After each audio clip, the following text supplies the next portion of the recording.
আলহামদুলিল্লাহ, আল্লাহ তাআলা শুকর যে আল্লাহ তাআলা আপনাকে আমাকে রমজানের পরবর্তী মাস শাওয়াল মাসের শেষের দিকে উপনীত করেছেন। আজকে 24 তারিখ, আর 5 দিনে 10 দিন পরে পরবর্তী মাস জিলকদ মাস শুরু হবে।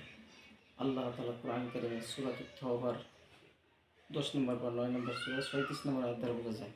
আল্লাহ তাআলা বলেন, শাইতানির রাজিম, বিসমিল্লাহির রহমানির রহিম, ইন্না ইদ্দাতাশ শুহুরি ইনদাল্লাহি 12 শাহরান في كتاب الله يوم خلق السماوات والأرض منها أربعة حرم ذلك الدين القيم فلا تظلموا فيهن أنفسكم وقاتلوا المشركين كافة كما يقاتلونكم كافة واعلموا أن الله مع المتقين. يا عبد الجزاء আল্লাহ তাআলা সম্মানিত মাস, সম্মানিত মাস, মানে অন্যান্য যুদ্ধ বিগ্রহ কলহ বিবাদ হারাম করেছে, নিষিদ্ধ করেছে।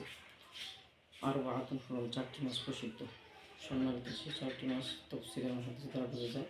4টি মাস হল জিলকদ, জিলহজ, মুহররম ও রজব।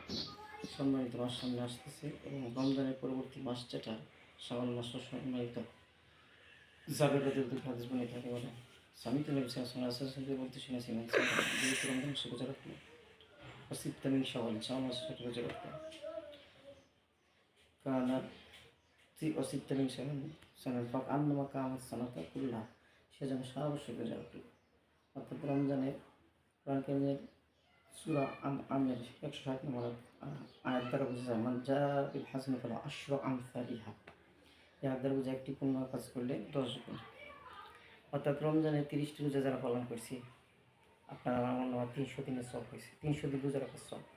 আর যে ব্যক্তি যেমন 30 আর 10টা পূরণ করা হবে 300, আর আপনি যদি আরও 6টি রোজা রাখেন রমজান মাসের, তাহলে 10 আর 6 দ্বারা পূরণ 10 এবং পূরণ 6 যদি হয় তাহলে হবে কত হবে? 6 দশা 60, 360 দিন বছরে রোজা রাখার সম পরিমাণ। 5 দিন রোজা রাখা হলাম, ঈদুল ফিতরের দিন, ঈদুল আজহার দিন, ঈদুল আজহার পরে আরও 3 দিন এই অবস্থিতি। তাহলে মাসগুলো আল্লাহর কাছে সম্মানিত মাস। আর এই শাওয়াল মাসেই বাংলা একটা মাস শুরু হয়ে যাইতেছে, সেটা হলো পয়লা বৈশাখ। এই বৈশাখের ইহুদি খ্রিস্টানদের কালচার পালন করা যাবে না, বিজাতিদের কালচার পালন করা যাবে না। ইবনে উমর থেকে হাদিস বর্ণিত, আল্লাহ রাসূল বলেন, আমি তাসাব্বাহু বিকওমিন ফাহুয়া মিনহুম, যে যাচ্ছে খ্রিস্টীয় কালচার, বাদ্যযন্ত্র, গান, শোভাযাত্রা, এগুলো যদি হিন্দু আনা সংস্কৃতি, ইহুদি খ্রিস্টানদের সংস্কৃতির সাথে সামঞ্জস্য হয়, বিকওমিন ফাহুয়া মিনহুম, সে আসছে তাদের অন্তর্ভুক্ত হবে। আপনি আমি যদি ধর্মীয় ইসলামিক পরিপূর্ণ কোড অফ লাইফ, ইসলামের যে কমপ্লিট কোড অফ লাইফ, ইসলামের পরিপূর্ণ জীবন অবস্থা, সূরাতুল আল ইমরানের 35 নম্বর আয়াত থেকে জনিত আলিয়াউমা আকমালতু লাকুম, সূরা মাইদা 3 নম্বর আয়াত। তাহলে ইসলাম কোনো কিছু বাদ নয়।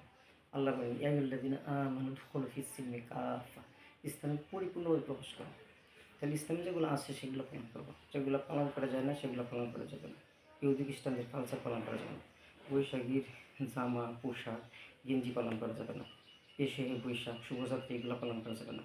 আল্লাহ তাআলা সূরাতুন নজমের 53, সূরা 24-25 নম্বর আয়াতে বলেন, আমলিল ইনসানি মা তামান্না ফালিল্লাহিল আখিরাতু ওয়াল উলা, মানুষ চাচ্ছে তাই কি পাবে?